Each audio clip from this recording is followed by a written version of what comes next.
Hola chicos y chicas de primero de la ESO, soy Diego, vuestro profe de Geografía e Historia, y os he hecho esta presentación y este vídeo explicativo para tratar de que entendáis mejor el apartado 3, el arte de la prehistoria, que es por donde íbamos ahora. Bien, espero que estén todos bien y vamos a continuar. Bien, como aquí ven ustedes, tienen como primera imagen pues una mano serigrafiada en la que se le ha hecho pintura, se le ha escupido pintura para quedar en negativo en una roca. Esto sería similar a la que vimos en el vídeo sobre la evolución, ¿lo recuerdan? Bueno, vamos a comenzar por el principio de las dos épocas que hay aquí, de la Edad de Piedra.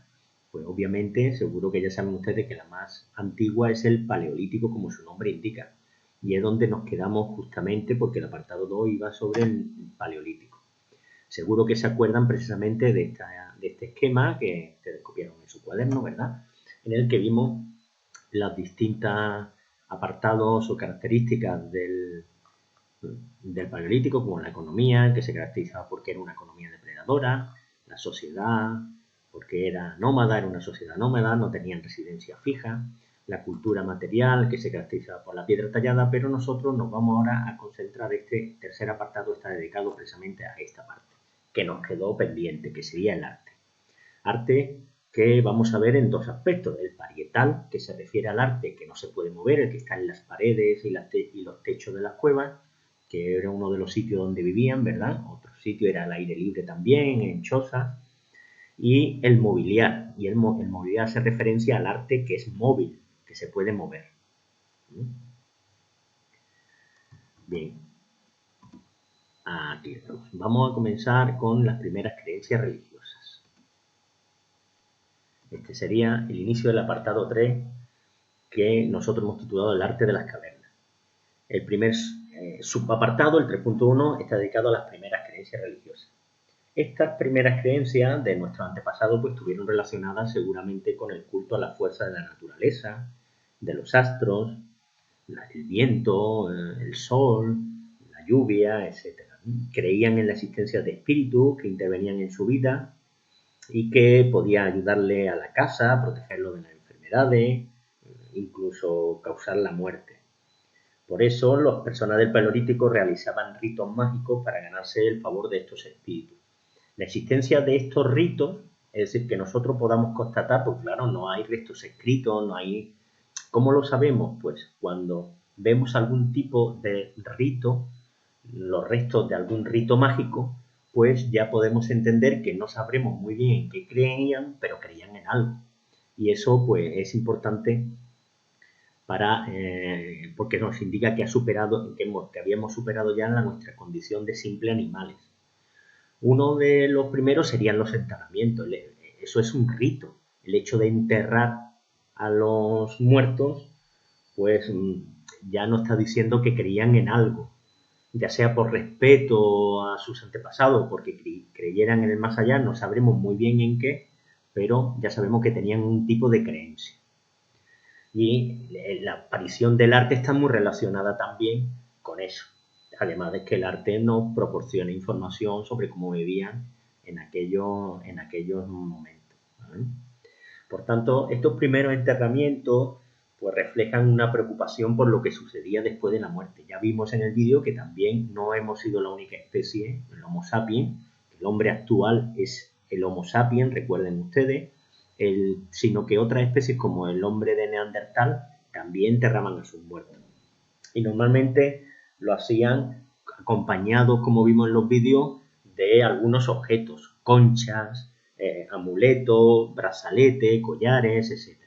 Eso es lo que se llama un ajuar funerario, porque ajuar es lo que acompaña, el ajuar es lo que acompaña a las personas, los objetos que acompañan a las personas. Entonces, ajuar funerario hace referencia a los objetos que acompañan a los fallecidos cuando se entierran. Bueno, aquí tienen una representación algunos de unos enterramientos. Se encontraron en Europa del Este. Bien, vamos a ver precisamente, el siguiente sería el apartado de las pinturas rupestres, las primeras pinturas. Aquí lo tienen ustedes. Sería 3.2, en el que hablaríamos pues que ya deja muestras desde muy antiguo, desde hace unos 30.000 años, pues hay ya muestras de pintura en paredes y techo de las cuevas que tenían un significado propiciatorio de la casa. ¿Esto qué quiere decir? Pues un significado mágico para propiciar, para favorecer la caza. Se entiende que los antiguos seres humanos pintaban esos animales, que nosotros vamos a ir a ver algunas imágenes, porque creían que eso haría que aparecieran y pudieran cazarlo. Se utilizaban técnicas variadas, como ya saben, muchas de ellas son monocromas o monocromáticas, que quiere decir de un solo color. Mono, recuerden que significaba uno, poli, varios. Entonces, monócromas de un solo color, pero también lo hay policromadas o polícromas con distintos colores. Sobre todo rojo, que sacaban normalmente de la sangre de los animales, ocre, negro, que utilizaban, que sacaban pues pulverizando pues materiales que encontraban. Aquí tienen algunos ejemplos de cómo están preparando esa pintura mezclándolo con los aceites, aceite de lo procedente también de los animales, pues fabricaban las pinturas y normalmente pues lo hacían o bien con las manos o bien directamente soplando, aquí pueden ver cómo soplan, o con unos pinceles hechos normalmente también de pelos de animales. Algunos están delimitados con trazo grueso y normalmente, sobre todo en las primeras, aprovechan incluso los salientes de la roca pues para dar una sensación de volumen. Ya verán ustedes que precisamente eso hace que parezcan muy realistas.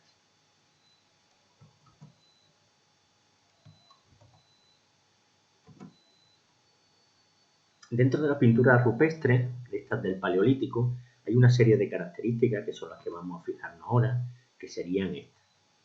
También se le llama pintura franco-cantábrica, ya verán ustedes, les explicaré en la siguiente por qué. Las características, como pueden ver en este ejemplo que tenemos aquí, pues son que son realistas. Comentamos aquí, realistas. Pues ¿eso qué quiere decir? Pues que se parecen a la realidad. Esto es un bisonte y efectivamente se reconoce como un bisonte. Aquí tienen ustedes la cabeza, aquí tienen la cola, el lomo, el pelo, se pinta el pelo, las patas, las pezuñas, etc. E incluso, como hemos dicho, utilizaban los salientes de la roca para darle esa sensación, a lo mejor, de un vientre abultado o de un lomo también poderoso. Que son policromadas, también lo pueden ver ustedes aquí. Recuerden, supongo que ya sabrán lo que quiere decir. Polivarios, cromado, colores, distintos colores. Aquí pueden ver ustedes que hay, por ejemplo, negro, ocre. El ocre es un color marrón, anaranjado, pues de utilizarlo normalmente de minerales. Las figuras suelen aparecer aisladas.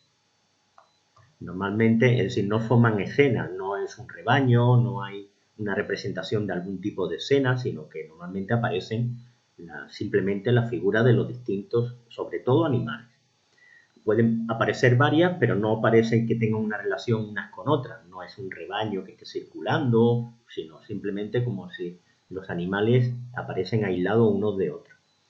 Importante también, no aparece el hombre. Normalmente, ya hemos comentado algunos signos, manos y sobre todo animales. Recuérdenlo porque será importante también para la hora de diferenciar, por ejemplo, de las posteriores. Están realizadas en cuevas y en abrigos.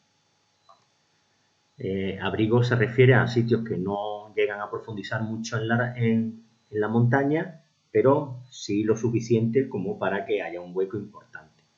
Y como hemos dicho, pues tiene un fin mágico, recuerden, para favorecer la caza. Estas serían las características de la pintura franco-cantábrica.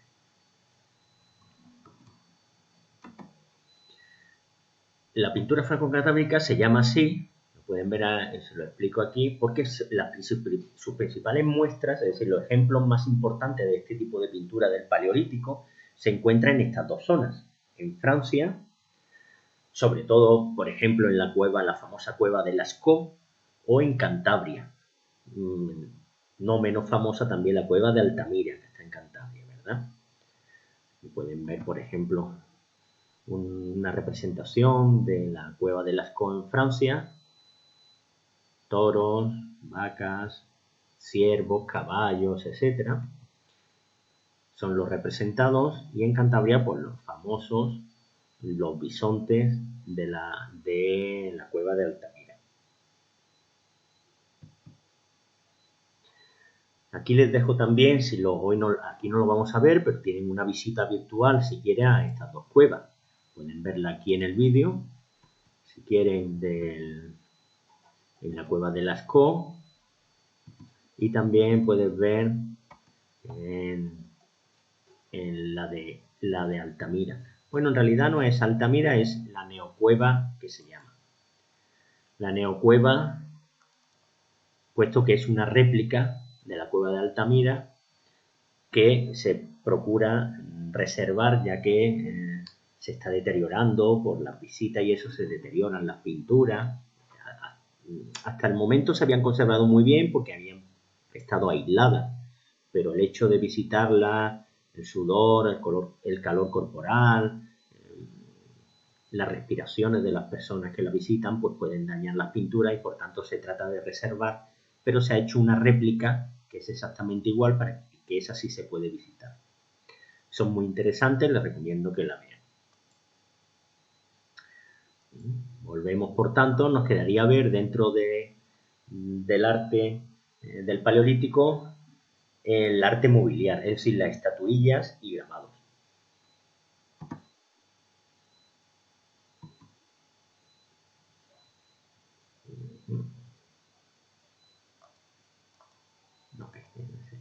Aquí, las estatuillas y grabados.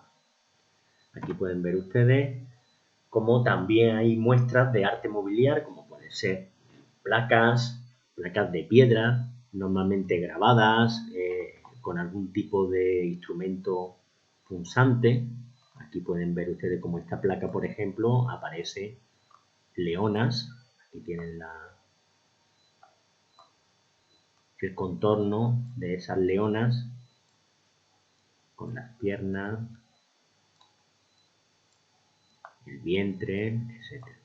Aquí la cabeza.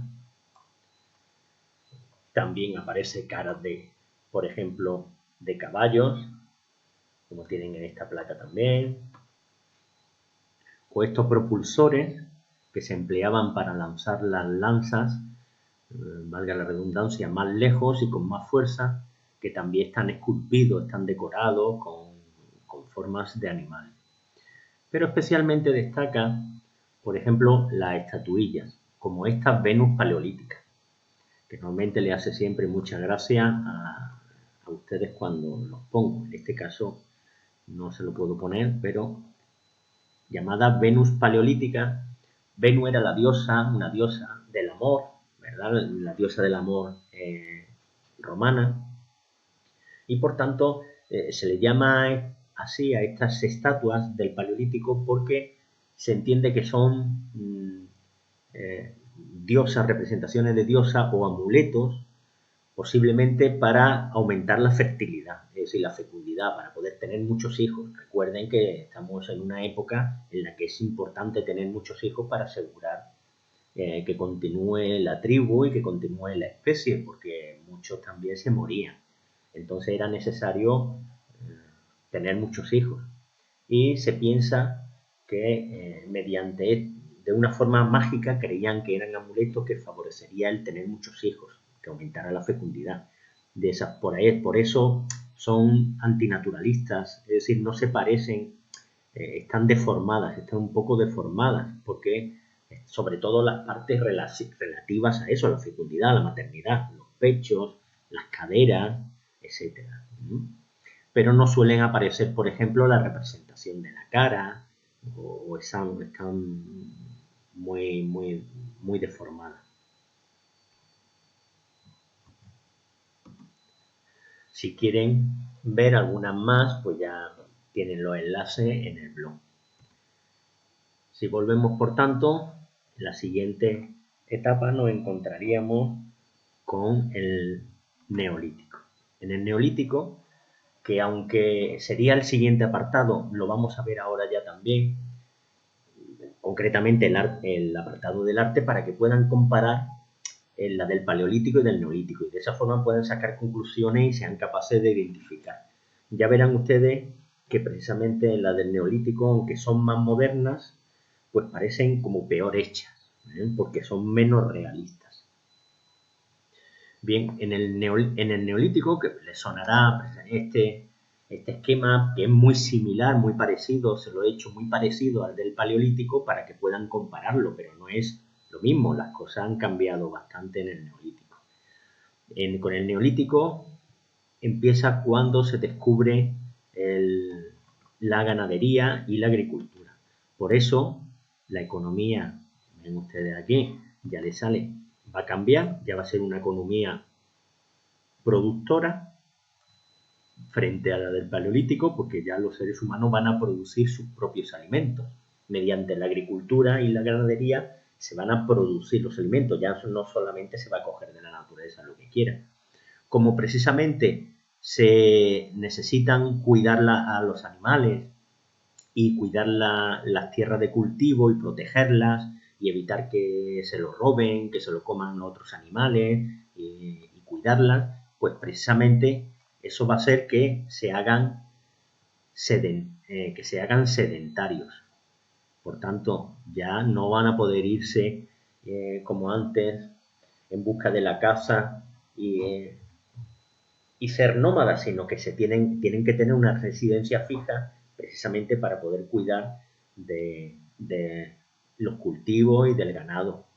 La cultura también, por tanto, va a cambiar. Ya se van a utilizar herramientas de piedra pulimentada en vez de tallada, sobre todo relacionada con los nuevos trabajos para poder arar, para poder cortar el tallo de los cereales, etc. Pero nosotros, eso será el siguiente apartado. Nosotros lo que ahora nos vamos a centrar sería en el arte, que se caracteriza también porque continúa la pintura rupestre, pero veremos que con otras características, y también con la aparición de, por ejemplo, cerámicas, que son piezas y vasijas hechas con arcilla cocida, y que van a permitir guardar los excedentes. Es decir, los excedentes son aquellos productos que sobran, que una vez que se han cubierto las necesidades básicas, como ahora se produce más alimento de la que se necesita con la agricultura, pues hay que conservar esos granos, almacenarlos, y lo hacen con las vasijas, grandes vasijas de cerámica. Y también sirven en pequeñas vasijas para poder comer, platos, ollas, etcétera, que se van a hacer con cerámica. Y también la aparición de los primeros megalitos, del arte megalítico, pero eso lo dejaremos sobre todo para la edad de los metales, que la estudiaremos más a fondo. Por tanto, si vemos las características ahora del arte neolítico, aquí verán ustedes que también llamado arte levantino o pintura levantina, porque los principales yacimientos de este tipo de arte se encuentran en la zona del Levante español, recuerden, la que está al este, es decir, Castellón, Valencia, la Comunidad Valenciana, Castellón, Aragón, Cataluña, etc. Pero las características ven ustedes que son bastante distintas a las que veíamos del Paleolítico. Por ejemplo, ahora aparecen escenas.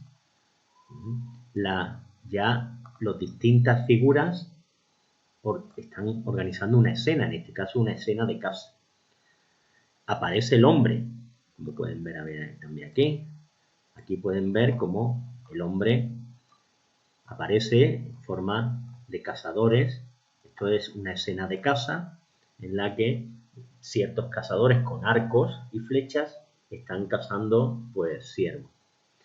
Ahora, mientras que en el Paleolítico eran polícromas o policromadas, aquí son monócromas, es decir, normalmente utilizan un solo color. En este caso el ocre para todo, tanto para los animales como para los hombres, etc. Ahora ya no son realistas, son esquemáticas o antinaturalistas. Claro, ¿eso qué quiere decir? Veamos. Ahora no se parece a la realidad, porque están reducidos a un esquema. Una representación esquemática quiere decir que está reducido a su esquema más básico. Entonces, un ser humano, por ejemplo, ven ustedes, ¿qué sería lo más esquemático de un ser humano? Pues la existencia de una cabeza, aquí se lo estoy dibujando, una cabeza, un cuerpo y 4 extremidades. Pero esto no es real, no son realistas, porque ustedes no ven a nadie así por la calle. ¿A que no? Pero todos seguro que si ven un monigote saben lo que está representando a una persona. Pues eso quiere decir esquemático, que la representación se representa pues en sus líneas más esenciales y por tanto en realidad no se parece al natural. Incluso con el tiempo, como bien dice aquí, con el tiempo pues se convertirán en algo cada vez difícil de descifrar, porque cada vez serán más complicados descifrar qué es lo que quiere decir. Imagínense, pues estas representaciones se supone serán danzarines, son personas danzando o recogiendo algo del suelo o algún rito mágico. En fin, es complicado de saber. O incluso estas son árboles, son personas disfrazadas. Estas son árboles, son personas disfrazadas. Es complicado puesto que son tan esquemáticas y tan antinaturalistas y antirrealistas que son difíciles de descifrar su significado. Si continuamos, pues veremos algunos ejemplos de la pintura levantina, que es la pintura característica del Neolítico. Aquí pueden ver algunos ejemplos que tienen mujeres y hombres, parece ser que danzando, un cazador también, aquí saltando, en plena. Aquí parece ser personas cuidando un rebaño, o incluso es importante porque al aparecer el ser humano y se representa ya escena, pues se representa escena muchas veces de la vida cotidiana y nos sirve para sacar información a los historiadores, ¿verdad? Porque ya no tiene por qué tener un simbolismo, un significado mágico, sino narrativo. Y entonces nos sirve, por ejemplo, para ver aquí, como en este caso, en Valencia, en un abrigo llamada La Araña, el abrigo de la araña, en Bicor, en Valencia, pues una escena de una recolección de miel. Como pueden ver, ahora lo verán más claro posiblemente, aquí se lo represento, pues ven ustedes cómo es una mujer que está subiendo por el tronco de un árbol,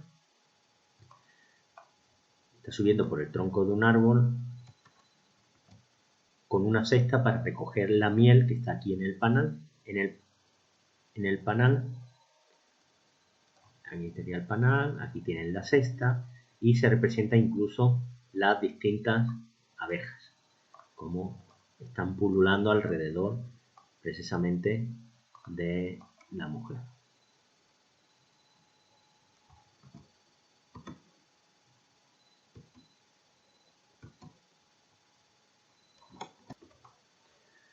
Bien, con esto pues hemos terminado la presentación relativa al arte prehistórico.